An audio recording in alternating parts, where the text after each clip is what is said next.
तो guys test app हमारा तैयार है। चलिए इसको रन करते हैं और इसको हम एमुलेटर पे रन करेंगे। और एमुलेटर पे रन करने के लिए हम एमुलेटर को सेटअप करेंगे। तो इसको सेटअप कैसे करेंगे? ये राइट साइड में यहाँ पे आ रहा होगा डिवाइस मैनेजर। आप मेरे कर्सर को फॉलो करिए, तो ये डिवाइस मैनेजर पे हम क्लिक करेंगे। जैसे ही क्लिक करोगे, ये राइट साइड में यहाँ से भी क्लिक कर सकते हो आप, ठीक है। तो यहाँ पे दो चीजें दी हुई हैं, ये एक तो वर्चुअल है, एक फिजिकल है। फिजिकल की बात अभी हम नहीं करेंगे, वर्चुअल की बात करेंगे। और इसमें मैंने ऑलरेडी एक डिवाइस बना रखा है, यही डिवाइस को हम एमुलेटर बोले, ठीक है। ये नेक्सस 5X हमारा क्या है, एमुलेटर है। तो हम एक नया एमुलेटर क्रिएट करते हैं। यहाँ पे मैं गया, क्रिएट डिवाइस पे क्लिक किया मैंने, ठीक है। मुझे फोन के लिए एमुलेटर क्रिएट करना है। और मैं एक काम करता हूँ कि जैसे वापस से मैं पिक्सल 2 है वही पे क्लिक करता हूँ, ठीक है। आप पिक्सल पे भी क्लिक कर सकते हो, पिक्सल 2 एक्सेल पे क्लिक कर सकते हो। तो गाइज यहाँ पे एक ऑप्शन दिया हुआ है प्ले स्टोर का, ठीक है। अगर आपको अपने एमुलेटर में प्ले स्टोर चाहिए तो ये आप प्ले स्टोर वाला जो आइकन है वो वाला एमुलेटर आप क्लिक करिएगा। तो जैसे इसको मैंने सेलेक्ट कर लिया, नेक्स्ट पे गया, ठीक है। और ये एंड्रॉयड के वर्जन्स है और उसके साथ साथ एपीआई लेवल भी दिया हुआ है, ठीक है। तो अब मेरे को मान लो कि एंड्रॉयड पाई वाला चाहिए मुझे, ठीक है। तो इस पे मैं क्लिक करूँगा और उसके बाद जो है नेक्स्ट करना पड़ेगा मुझे, ठीक है। लेकिन इसके साथ आपको एक सिस्टम इमेज भी चाहिए। सिस्टम इमेज का मतलब ये होता है कि ये जो पाई है ये बेसिकली एक जो इसका इमेज आता है एंड्रॉयड की तरफ से, गूगल की तरफ से, वो आपका डाउनलोड होगा और वही उस एमुलेटर में इंस्टॉल होगा बेसिकली, ठीक है। जैसे ओएस इंस्टॉल करते हैं ना, उस तरह से ये पाई जो है ये इंस्टॉल होगा और फिर उसके अंदर होगा, ठीक है। तो अब जैसे यहाँ पे क्लिक करके तो मैं डाउनलोड करूंगा इसको। जैसे मैंने क्लिक किया, ये 875 MB का है, इसको मैं डाउनलोड करूंगा और उसके बाद फिर नेक्स्ट नेक्स्ट वाला जो बटन है वो इनेबल हो पाएगा।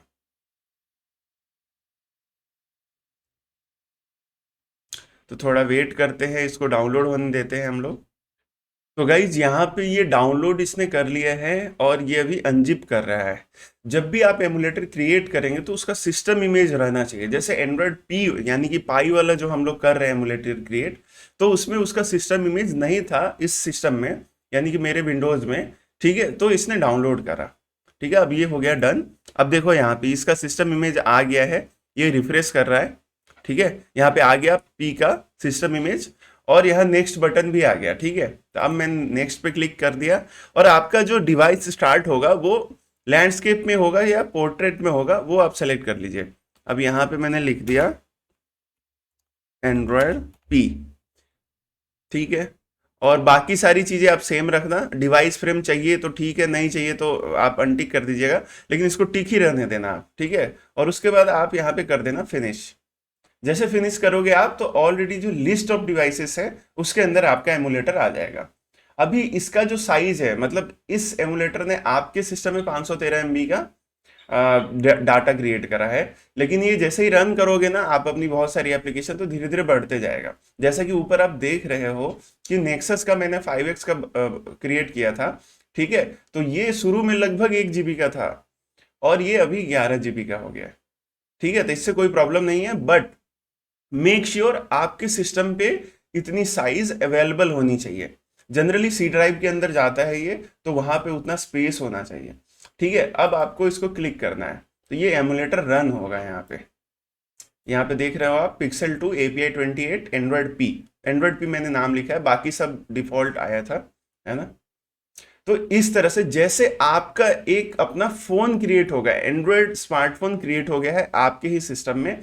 और देखो गाइज कितना बढ़िया लग रहा है हम लोग का फोन।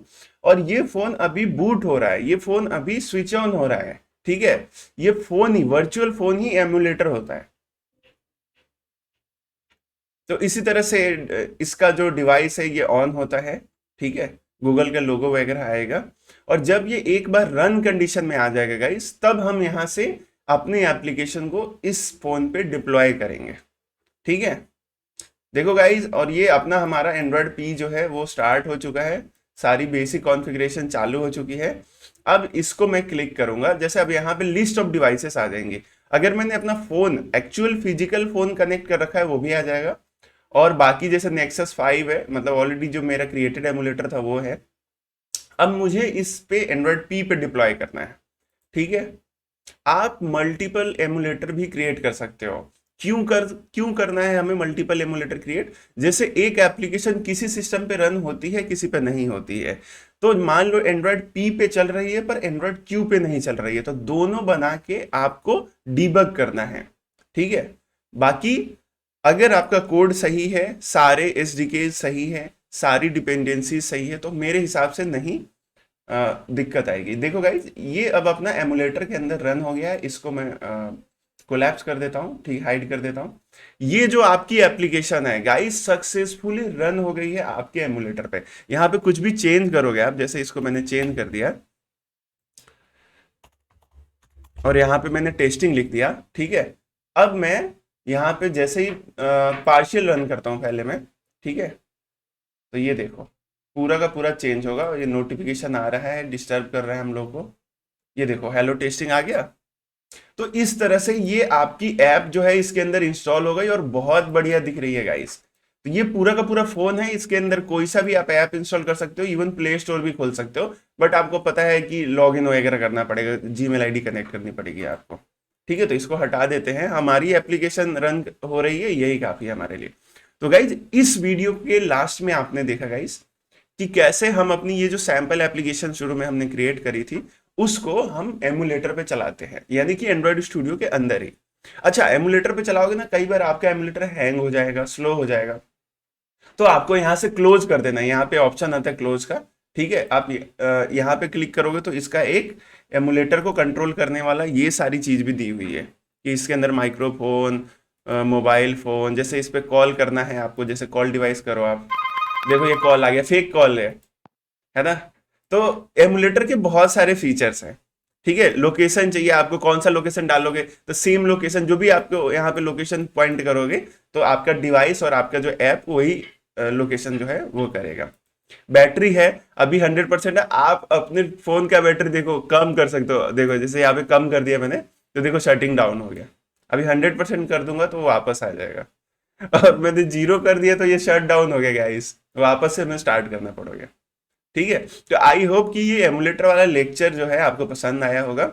और जैसे जैसे हमारे ट्यूटोरियल में एमुलेटर का काम आते जाएगा, या एमुलेटर जैसे जैसे मैप वगैरह हम लोग बनाएंगे तो वहाँ पे लोकेशन वगैरह का काम आएगा, तो मैं आपको और भी चीजें एमुलेटर के बारे में बताऊंगा। बट आई होप कि इतने लेक्चर में इस वाली वीडियो में आपको समझ में आ गया होगा।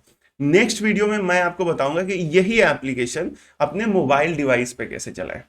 तो मोबाइल डिवाइस पे भी चलना चाहिए। मान लो कोई क्लाइंट है आपका, आपने उसको एमुलेटर पे रन करके बता दिया पर आपके फोन में नहीं चल रहा है, तो वो एक प्रॉब्लम की बात है। तो जब भी आप ऐप बनाएं, डेवलप करें, तो एमुलेटर पे तो चेक करें अपने मोबाइल फोन पे भी चेक करें। Thank you guys.